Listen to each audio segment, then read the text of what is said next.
In considering the impact of abortion on our society, let's look at some figures as to what has actually happened in the last 20 years. We have reliable figures indicating that in 1963, long before abortion became legalized by the infamous Roe v. Wade decision, there were approximately 100,000 illegal abortions done annually in the United States, and very few legal abortions. In 1973, the first year in which that Roe v. Wade decision prevailed in this country, there were 750,000 abortions done. And in 1983, the last year for which we have full and complete figures, there were 1.5 million abortions. Now let's look at abortion as an industry.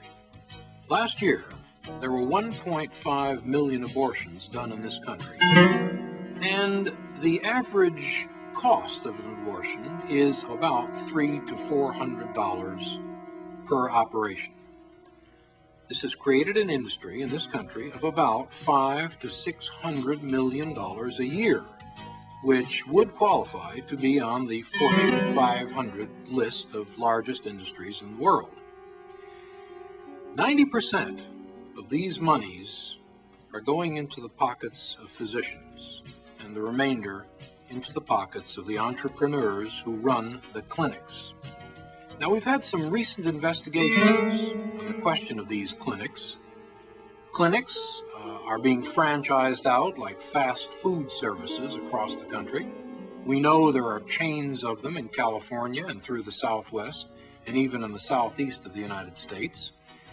And there is some evidence now that increasingly these clinics are falling into the hands of the mob, of the crime syndicate here in the United States, and that this money, abortion money, is tainted not only by the blood of the innocent victims of abortion, but by the dark hand of the crime syndicate in the United States.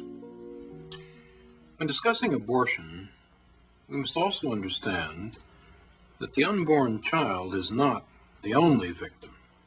Women themselves are victims just as the unborn children are. Women have not been told of the true nature of the unborn child. They have not been shown the true facts of what an abortion really is.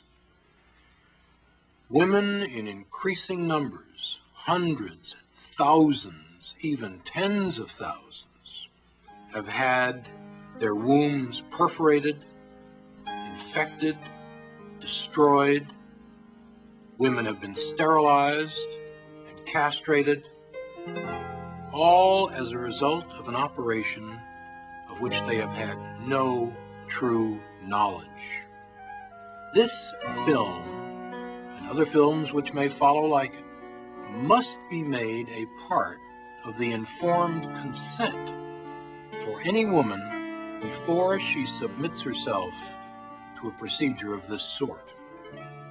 I accuse the National Abortion Rights Action League, I accuse Planned Parenthood and all its co-conspirators in the abortion industry of a consistent conspiracy of silence, of keeping women in the dark with respect to the true nature of abortion. And I challenge all those purveyors of abortion to show this real-time videotape or one similar to it to all women before they consent to abortion.